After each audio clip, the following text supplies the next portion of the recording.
Chapter number 4 जो द्विघात समीकरण, तो उसमें जो सूत्र पहले देख लो बेटा। द्विघात समीकरण क्या होता है? ax² + bx + c = 0।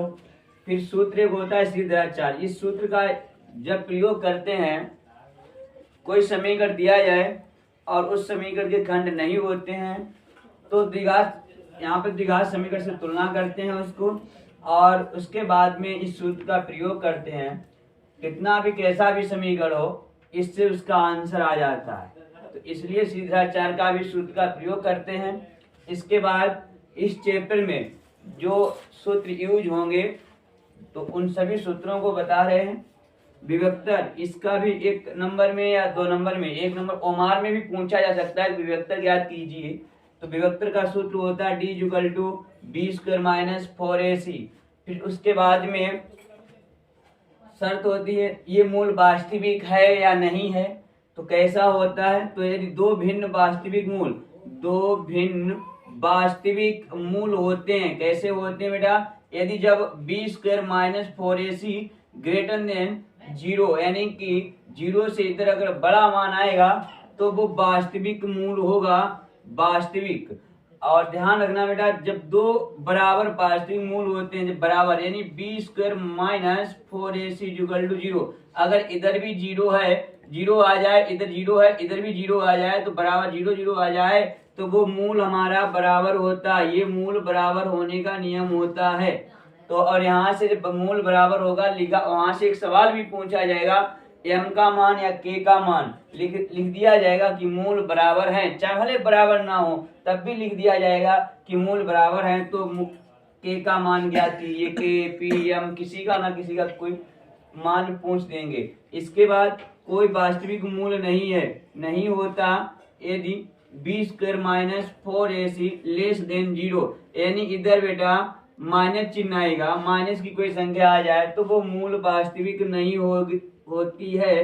तो अगर प्लस की आ जाए तो वास्तविक होती है, और माइनस की आ जाए तो मूल वास्तविक नहीं होती है। इस 3 ये नियम याद है ना। यहाँ से भी क्वेश्चन आएगा।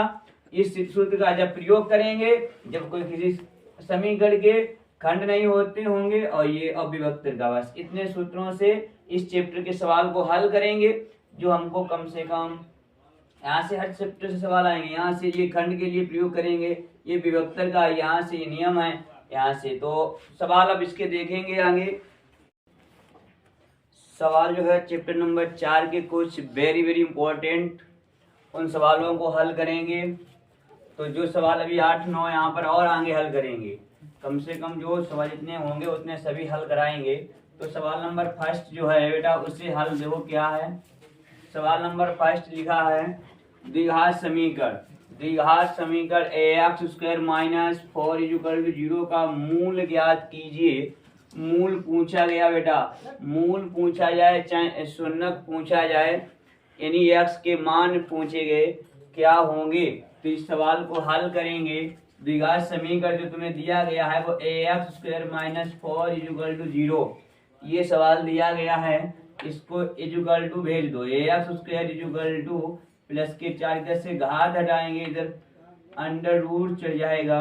ax ये बाहर निकालेंगे तो प्लस माइनस, जो संख्या अंडर रूट से बाहर आती है वो प्लस और माइनस की होती है, तो प्लस से बाहर निकालेंगे। यहाँ पर 4 का वर्गमूल कितना होता है? 2 है। ax के जो मूल होंगे वो बेटा ax प्लस और माइनस के अंडर रूट 2 होगा। ये सवाल, ये आंसर इसका हो जाएगा, ये आंसर हो जाएगा। मूल ज्ञात किया जाएगा तो ऐसा ये क्वेश्चन 1 नंबर में आएगा। तो मूल ज्ञात करेंगे तो लिख सकते हो अतः मूल बराबर, तो अतः x ही लिख दो या अतः मूल। तो मूल लिखोगे तो मूल लिख लो बेटा, अतः मूल हमारे जो होंगे वो प्लस माइनस 2 हो जाएंगे। ठीक, चाहे वहीं पे ऊपर छोड़ दो तब भी आंसर हो जाएगा, राइट। इसके बाद क्वेश्चन नंबर अब 2 जो है उसे देखेंगे। दूसरा सवाल जो है, सवाल नंबर 2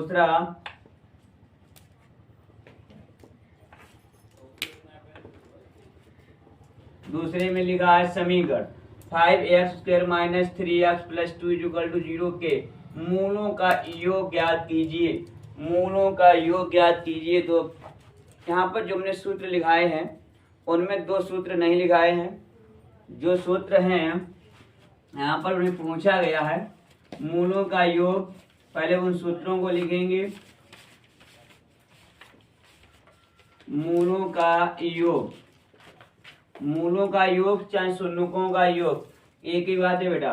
तो यहाँ पर जो लिखा जाएगा वो होता है -ax का गुणांक बटे ax स्क्वायर का गुणांक, ये सूत्र होता है। और इसका बेटा एक और होता है मूलों का गुणनफल, इसका ये सूत्र होता है अचर पद बटे ax स्क्वायर का गुणांक, ये सूत्र होते हैं। इन सूत्रों को उसी में ऐड कर लेना, यानी सूत्र जो लिखना याद करना उनमें ये भी याद करना पड़ेगा, नहीं तो इस सवाल को हल नहीं कर पाओगे। यहाँ पर लिखा है सवाल में क्या है, यहाँ पर लिख सकते मूलों का योग याद करना। हमसे देखो ये सवाल जो है हो सकता है इस क्वेश्चन में योग पूछा गया, हो सकता है इस साल पेपर में योग और गुणनफल दोनों पूछ सकते हैं, या केवल ही गुणनफल पूछ सकते हैं, योग ना पूछे। पेपर में सवाल चेंज होते हैं, तो योग पूछा गया है, अब की शायद गुणनफल पूछ दिया जाए या योग दोनों पूछ दिया जाए। दोनों को लगाते रहो, चाहे गुणनफल पूछा जाएगा तो गुणनफल निकाल देंगे, योग पूछा जाएगा तो योग निकाल लेंगे। तो इसमें जो है हम दोनों निकालेंगे, तो समीकरण लिखेंगे हम 5ax square minus 3ax plus 2 equal to 0। यहाँ पर जब योग निकालेंगे यानी मूलों का योग, तो -ax का गुणांक बटे ax स्क्वायर का गुणांक। तो बेटा यहाँ पे ध्यान दो, यहीं पे देख लो ax का गुणांक, यहाँ पर जो है माइनस चिन्ह लगा लो। ax का गुणांक, यहाँ पर ax का गुणांक है -3 बटे ax के गुणांक है बेटा 5।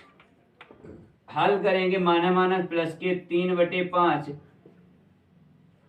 ये योग का आंसर आ गया, योग फल आ गया। इसके बाद निकालेंगे गुणनफल, यानी कि मूलों का गुणनफल,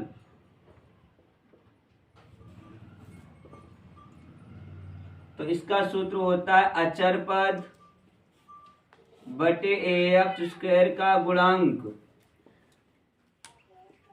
अचर पद इस समीकरण हमारे पास है 2 और ax स्क्वायर का गुणांक है हमारे पास 5, यही आंसर हो जाएगा। ये ऑप्शन में भी आ जाए तो वहां पर भी ढूंढेंगे, ऑप्शन में जो हमारे आए हैं भाई चिन्हों में परिवर्तन हो सकता है, नहीं चिन्ह में वो लिख सकते हैं और वैसे भी लिखेंगे। सवाल नंबर अब 3 बेटा देखो ध्यान से, सवाल नंबर 3 में लिखा हुआ द्विघात समीकरण 3x square minus 6x plus 4 equal to 0 का विभक्तर ज्ञात कीजिए। इस सवाल में विभक्तर पूछा गया है, विभक्तर। चलो विभक्तर निकालो बेटा, पहले इस सवाल को विभक्तर समीकरण हमें मिल गया है, समीकरण जो दिया गया है तीसरे में वो देखो बेटा 3ax square minus 6x plus 4 equal to 0। तो द्विघात समीकरण से तुलना करेंगे, द्विघात समीकरण ax square plus bx plus c equal to 0 से तुलना करने पर तो यहाँ पर बेटा ध्यान दो, a बराबर मिला है 3, b बराबर मिला -6, c बराबर मिला है 4। और विभक्तर का सूत्र जो होता है बेटा, विभक्तर वो d equal to b square minus 4ac, ये सूत्र होता है। तो यहाँ पर जो है मान रखेंगे, तो विभक्तर का जो है मान जो है सूत्र b का जो मान है वो -6 का होल स्क्वायर -4 गुणे a का मान 3 और c का मान 4। तो 6 का वर्ग करेंगे, माइनस का चिन्ह है, और माइनस चिन्ह जब सम संख्या होती है तो वो प्लस हो जाता है, तो 6 का वर्ग करेंगे 36 हो जाएगा, माइनस 4 3 12 और 5 चौक 48, तो d इक्वल टू 48 में 36 घटा दो, 8 में 6 गए तो 2, 4 में 3 गए 1, ये माइनस के आएंगे, विभक्तर का मान जो आएगा वो माइनस में आएगा। तो आंसर हो गया हमारा, अतः करके लिख सकते हो, अतः विभक्तर इक्वल टू -12 लिख दो भाई। अतः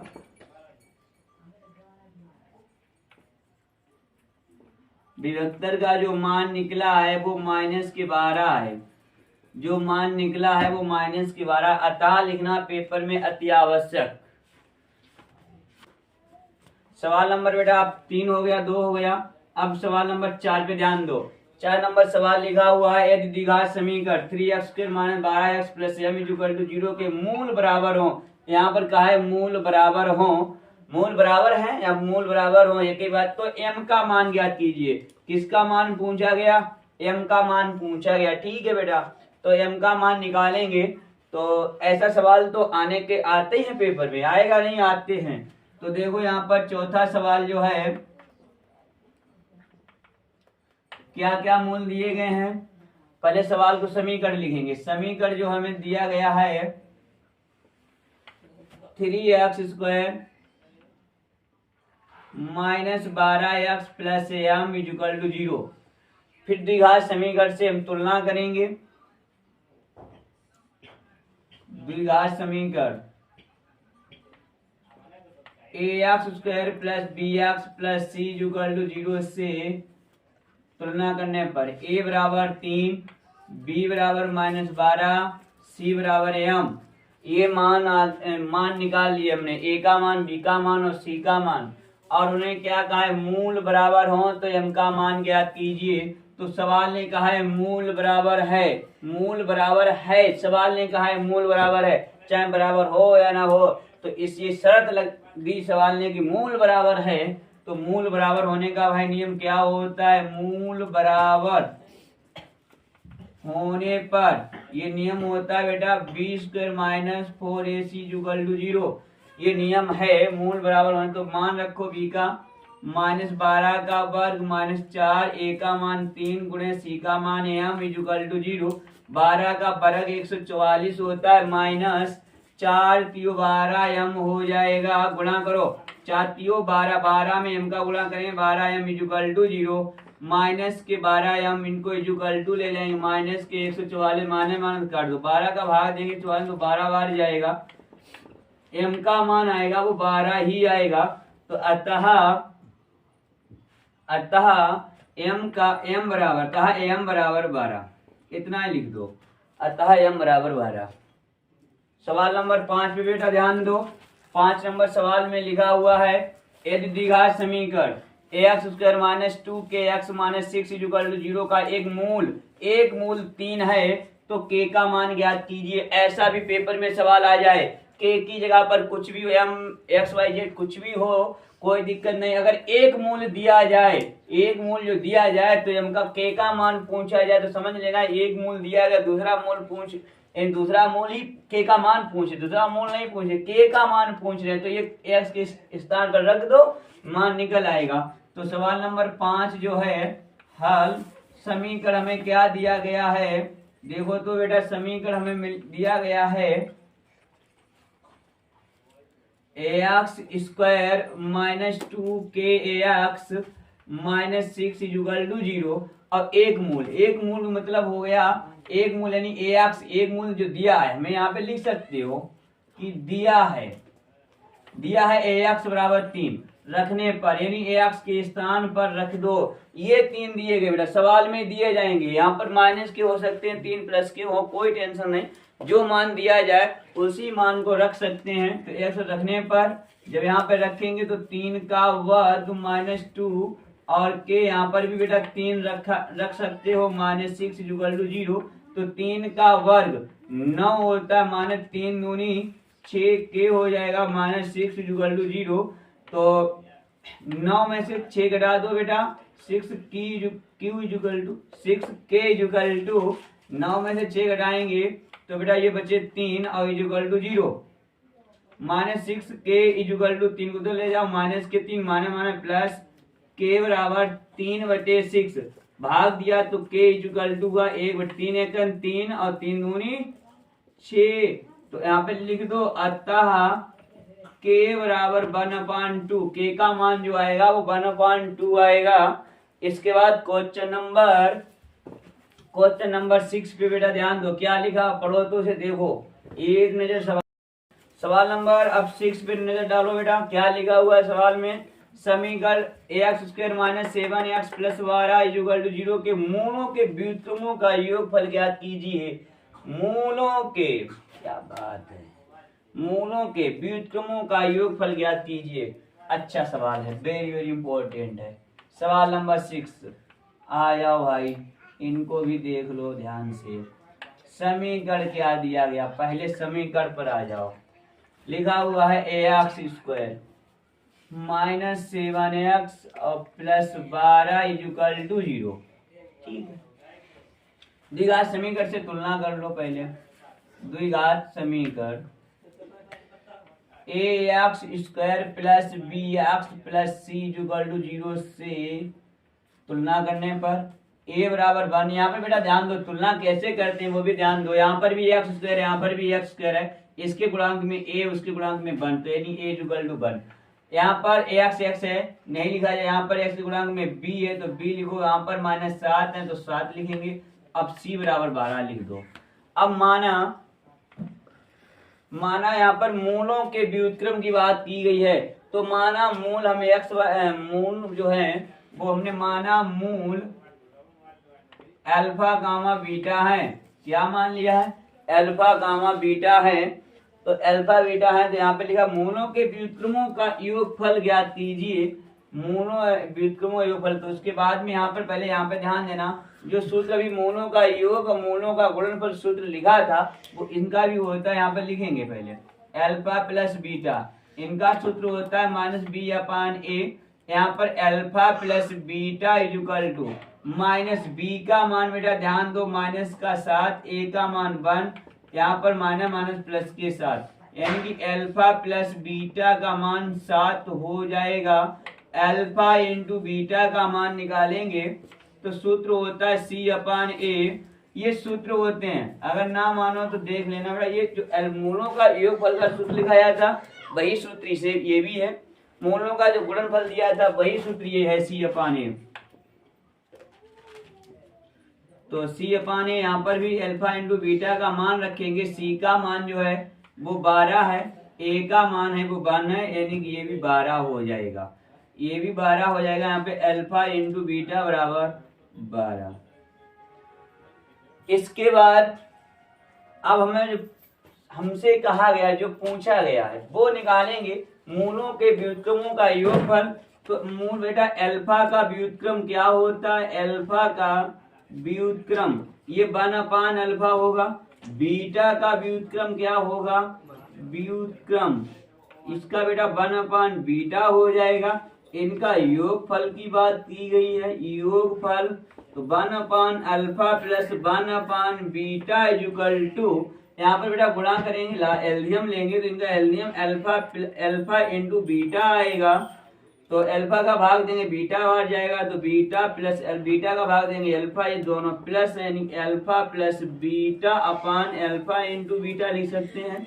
और अल्फा प्लस बीटा का मान हम निकाल चुके हैं वो 7 है, अल्फा इंटू बीटा का मान निकाल चुके बेटा, कहीं पे 12 लिखा हुआ है, यही हमारा आंसर हो जाएगा। ये क्वेश्चन अगर पेपर में आएगा तो समझ लो इतना कुछ करना पड़ेगा। और ये सवाल जो है 4 नंबर में आएगा, क्योंकि यहाँ पर सवाल को ध्यान रखना होगा, मूलों के व्युत्क्रमों का योगफल ज्ञात करना है। तो मूलों का यहाँ पर लिख देना अतः मूलों के व्युत्क्रमों का योगफल, अतः मूलों के व्युत्क्रमों का योगफल जो है वो 7/12 है। कितना है, 7/12 है। ये सवाल आपका आंसर आएगा। अब क्वेश्चन नंबर आगे देखो बेटा, इस सवाल को आप नोट कर सकते हैं या शॉर्ट स्क्रीन ले सकते हैं। इसके बाद अब सवाल नंबर 6 हो गया। अब 7 पे नजर डालो। 7 सवाल नंबर देखो क्या कह रहा है।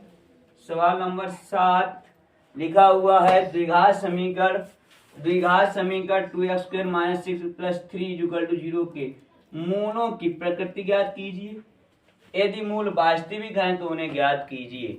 यदि मूल प्रकृति पहले बताओ, अगर वास्तविक हैं तो उनकी जो है वास्तविक हैं तो उन्हें ज्ञात कीजिए। इस सवाल को यहाँ पर प्रकृति भी पूछ रहे हैं और पहले मूलों की प्रकृति ही बतानी है। तो देखो सवाल नंबर 7 बेटा देखो, यहाँ पर जो 7 नंबर सवाल है उसे देखो, यहाँ पर लिखेंगे द्विघात समीकरण 2x यानी समीकरण जो दिया गया उसे लिखो पहले 2ax² - 6ax + 3 = 0। तो इसे द्विघात समीकरण से तुलना करेंगे। द्विघात समीकरण है ax² + bx + c = 0 से तुलना करने पर a = 2, b = -1, c = 3। ये लिख लिया। यहाँ पर पहले में मूलों की प्रकृति बतानी होगी कैसी है, उसके बाद में हल करेंगे। तो b² - 4ac अब ग्रेटर देन 0। b का मान रखेंगे -6 का वर्ग -4 और a का जो मान है वो 2 है और c का मान है वो 3। तो ये 6 का वर्ग करेंगे 36 - 4 दूनी 8 × 24। तो ये हो जाएगा 36 में 24 घटाएंगे 12 बचेंगे तो प्लस की निकली है तो मूल वास्तविक होगी। यहाँ पर क्या होगा, मूल वास्तविक है। इसके बाद का मूल वास्तविक है तो उन्हें ज्ञात कीजिए। यानी x y के मान निकालने हैं, वो x के मान निकालो। तो 2ax², समीकरण फिर लिखो 2ax² - 6ax + 3 = 0। अगर 2 का गुणा करें 3 दूनी 6, 6 कैसे घन करो, जोड़ के हो जाए 6 नहीं होंगे, 3 दूनी 6, 3 2 5 ही होते हैं। तो यहाँ पर श्रीधराचार्य का सूत्र का प्रयोग करेंगे। चलो याद करो श्रीधराचार्य को, क्योंकि वही एक ऐसा सूत्र है श्रीधराचार्य। तो ax = -b + √b² - 4ac/2a। ax = मान ऊपरे वाले रख लो बेटा। b का जो मान है -6 है प्लस √b का मान -6 और इसे जो है मान रखने की कोई आवश्यकता नहीं है। यहाँ पर इसे तो ध्यान से देखो, इसी को हल किया है, कितना आया 12 आया तो 12 रख दो और 2 और a का मान रख लो। यहाँ पर ना समझ देखो भाई, ये b² - 4ac लिखा था, तो b² - 4ac लिखा था, इनको हल किया था तभी तो ये 12 आए थे। तो उसके स्थान पर हम 12 ही रख लेंगे। क्यों हल करेंगे, टाइम बच जाएगा हमारा, माइनस प्लस हो जाएगा 6 और प्लस माइनस। यहाँ पे 12 के खंड कर लो, जो बाहर निकले उसे बाहर निकाल लो। तो बाहर निकलेगा 2, ये जोड़ा निकल आएगा तो 2 बाहर अंडर के अंदर 3 रह जाएंगे, नीचे 2 दूना 4 होते हैं। इन्हें बेटा आगे हल करेंगे, इधर देख लो। तो 2 कॉमन मिला तो 3 प्लस माइनस √3, ये 2 थे वो कॉमन में आगे बटे में 4, 2 का दिया भाग तो 2 बार। तो ax = हो जाएगा 3 प्लस माइनस √3/2। इसे एक बार प्लस लिख सकते हो, एक बार माइनस लिख सकते हो, चाहे यहीं पे छोड़ दो तब भी हमारा आंसर हो जाएगा। एक बार प्लस चिन्ह लगाकर, एक बार माइनस चिन्ह लगा करके हल लिख सकते हैं। ठीक, ये 7 नंबर सवाल है, इसे भी नोट कर लो। इसके बाद सवाल नंबर 8 देखेंगे। सवाल नंबर 8 पे बेटा ध्यान दो। ऐसी 2 संख्याएं ज्ञात की जिनका योगफल 27 हो और गुणनफल 182 हो। बहुत अच्छा सवाल है, देखो भाई। सवाल नंबर 8 लिखा हुआ ऐसी 2 संख्याएं ज्ञात कीजिए। तो माना एक संख्या x दूसरी संख्या, भाई ध्यान दो सवाल क्या कह रहा है, ऐसी दो संख्याएं ज्ञात कीजिए जिनका योगफल 27 हो। अगर दो संख्याओं का जोड़ा गया होगा भाई तो 27 होगा। तो जब एक संख्या x है तो दूसरी उसमें घटा दो तो हो जाएगी 27 माइनस x। अरे भाई एक x मान लिए, दोनों का योगफल तो 27 है, तो दोनों को जोड़ के ही तो 27 आया होगा। जब दोनों को जोड़ के 27 आया होगा तो हमने एक को x मान लिया, दूसरे को 27 में से घटा दो तो एक रह जाएगी, शेष जो बचेगी दूसरी अपने आप दूसरी वो बचेगी। अब यहाँ पर प्रश्नानुसार सवाल कह रहा है और उनका गुणनफल 182। अगर उनका हम गुणा कर दें तो 182 हो जाता है। तो बेटा गुणा करेंगे, फिर हम जब गुणनफल 182 होता है तो गुणा करना पड़ेगा भाई। तो 182 गुणा करेंगे इनका तो ये 27ax हो जाएगा। ax से गुणा करेंगे माइनस ax स्क्वायर, इनको इधर लाएंगे माइनस के 182 इक्वल टू 0। क्रम से लगाएंगे ax स्क्वायर प्लस के 27ax माइनस के 182 बराबर 0। आगे माइनस चिन्ह है तो माइनस चिन्ह का हम भाग देंगे।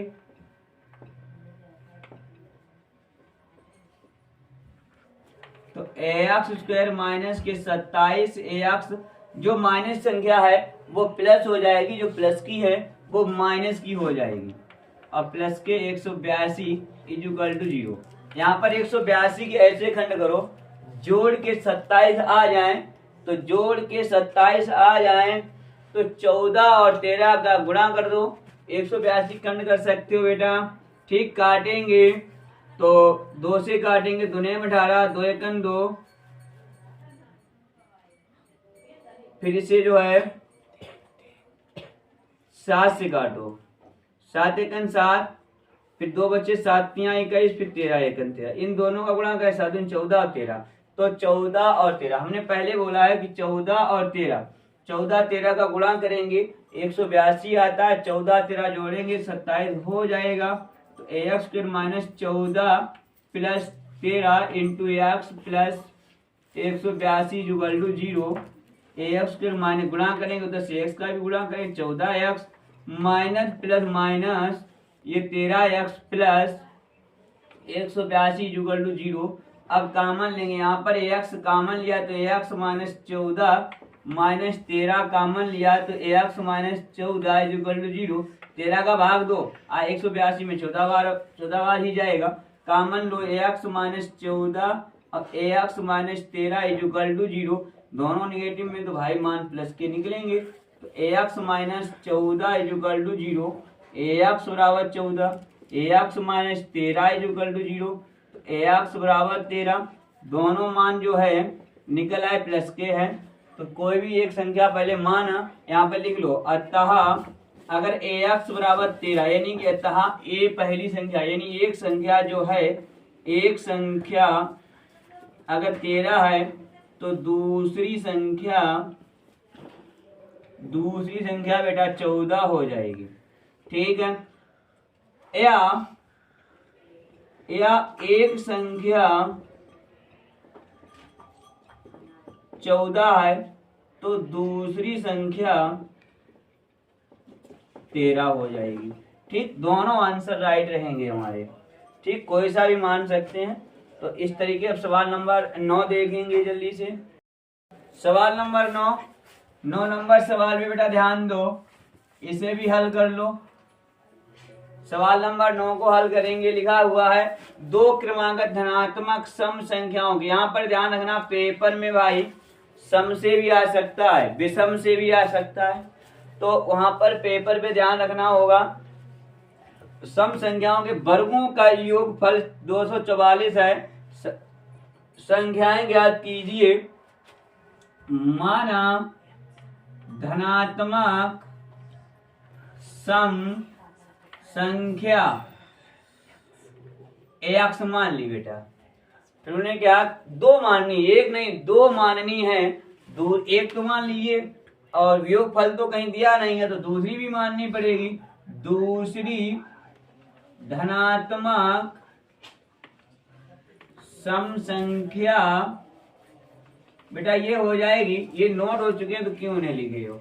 ax प्लस 2 धनात्मक। ठीक, प्रश्नानुसार आ जाओ बेटा।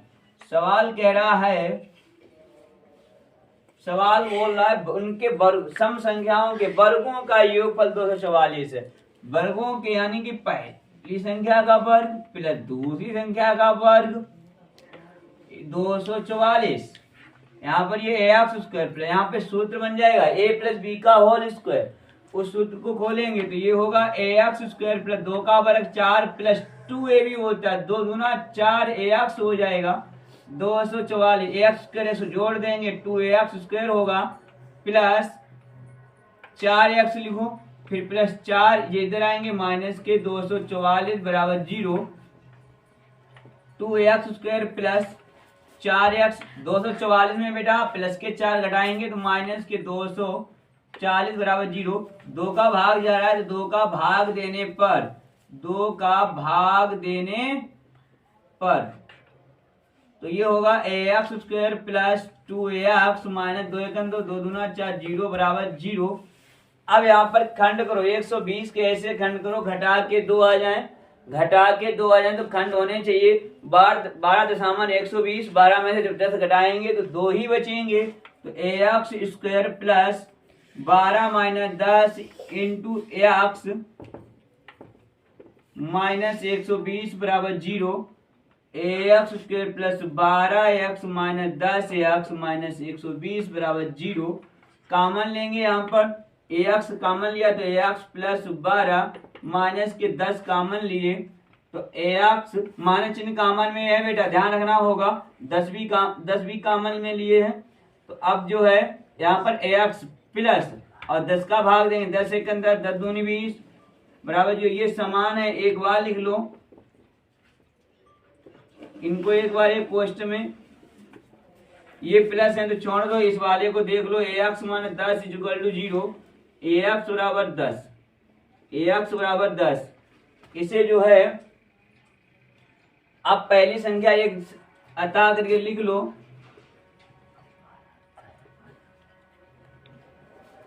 अतः एक संख्या जो है वो 10 है, दूसरी संख्या यहाँ पे ध्यान दो x प्लस 2 है। यहाँ पर अगर x के स्थान पर 10 और प्लस 2 जोड़ेंगे तो कितनी हो जाएगी, 12 हो जाएगी। यहाँ पे सवाल हमने 9 लगाए हैं और आगे सवाल 9 के बाद अभी कम से कम काफी सवाल हैं, करीब 8-9 ही सवाल, 10 सवाल कम से कम आपको अगले वीडियो में देंगे हम। ठीक है।